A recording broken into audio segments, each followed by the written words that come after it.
ជំរាបសួរបងប្អូនបាទថ្ងៃនេះខ្ញុំទៅត passport ថ្ងៃទី3ខែ4បាទ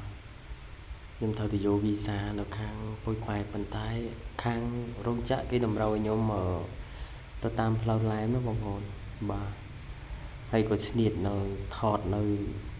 រូបភាពខ្លះៗដែរបងប្អូនពលករយើងចេញតាមច្រកហ្នឹងបងប្អូនណាឃើញថាច្រើនណាបងប្អូននេះម៉ោង 6:40 នាទីបងប្អូនណាបងប្អូនយើងចេញដូចមើលក្នុងរូបភាពជាក់ស្ដែងបងប្អូនណា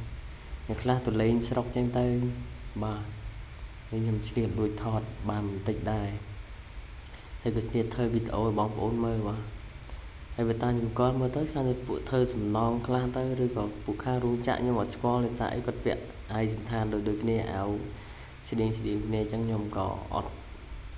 ដឹងថាគាត់មកខាងណាដែរបងប្អូននេះហើយបន្ទាប់ពីហ្នឹងទៅខ្ញុំក៏ត្រូវជិះឡានពីខាងឡែមត្រូវទៅយក visa នៅឯខាងពុយប៉ែតណាបងប្អូនហើយក៏ឆ្លៀតថតទេសភាពនៅតាមដងផ្លូវសំពៅលូនម៉ាឡាយយើងបងប្អូនណាខ្ញុំក៏អត់សូវដឹងភូមិសាស្ត្រនេះច្បាស់ដែរបងប្អូនអើយសារអីខ្ញុំអ្នកតកែវអញ្ចឹងតែចេះអត់សូវស្គាល់ច្បាស់បងប្អូនក៏ដឹងថានេះ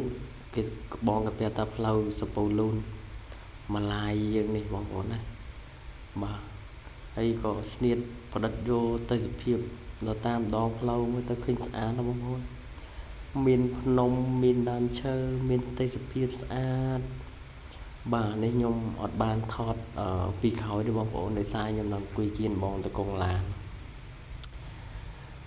មើលមួយយ៉ាងណាសប្បាយយ៉ាងណាគឺអារម្មណ៍រំភើបខ្លាំងដែរបងប្អូនបានមកដល់ថាទឹកដីដ៏ពិសិដ្ឋទឹកដីមាសទឹកដីប្រាក់របស់ខ្មែរយើងបងប្អូនណាមាតុភូមិរបស់យើងប៉ុន្តែខ្ញុំចេញមកនេះអត់បានយូរហ្មងទេបងប្អូនដោយសារអីគឺខ្ញុំត្រូវចូលថៃវិញណាបងប្អូនបាទទេសភាពស្អាតតាមដងផ្លូវ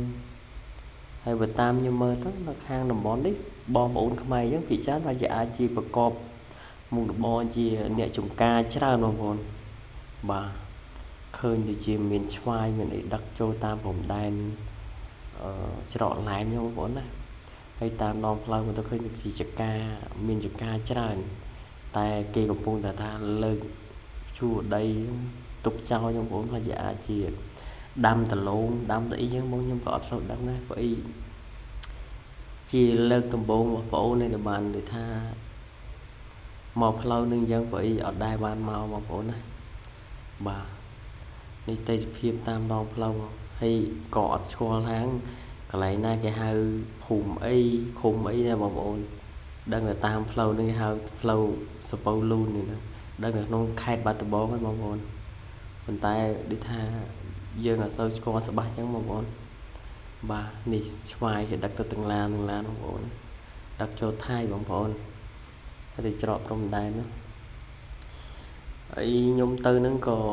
វាមិនបានអីយូរដែរដោយសារអីគឺបងអូនត្រូវចូលថៃវិញហ្នឹងបាទរៀងនឿយបន្តិចប៉ុន្តែអត់អីដើម្បីចង់បានវីដេអូទេសភាពរៀង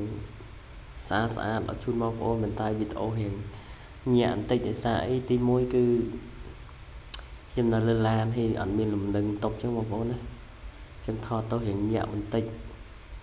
អានេះខ្ញុំបដិរូបភាពតាមផ្លូវខ្ញុំអត់បានចុះខ្ញុំនៅលើឡាននេះឥឡូវបន្ទាប់ពីចុះនេះតាមផ្លូវយើងមកដល់ពុយប៉ែតបងប្អូននេះបងប្អូននេះក្តៅ